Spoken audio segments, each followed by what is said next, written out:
Magandang gabi mga binibini at ginoo. Ito na naman tayo sa Horoscope kung saan kumukulo-kulo na naman ang aking bolang kristal na humihigop ng enerhiya mula sa kalawakan.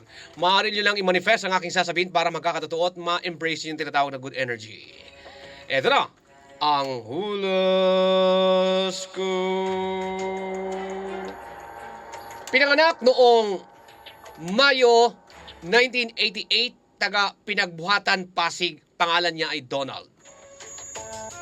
Alam mo, Donald, nakita ko dito sa bolang kristal, masayahing tao ka.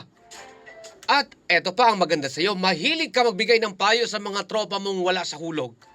Kaya lang, ikaw kasi sa sarili mo, hindi mo alam paano payuhan yung sarili mo. Aray ko. Yung bang paulit-ulit ka nang ginagamit ng kinakasama mo, pero hindi ka pa rin bumibitiw. So, asan yung pinangapayo mo? Hindi ba effective sa sarili mo? Aray ko. Pero, malay mo, isang araw, matauhan ka.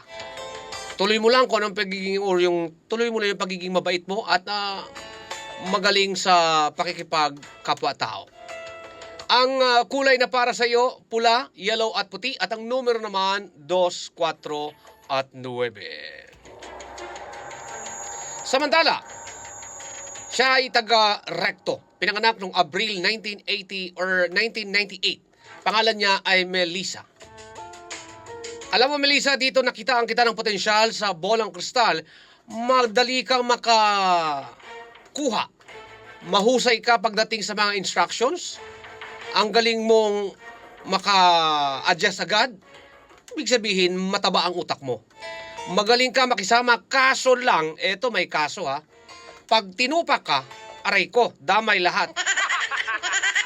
Na, patay.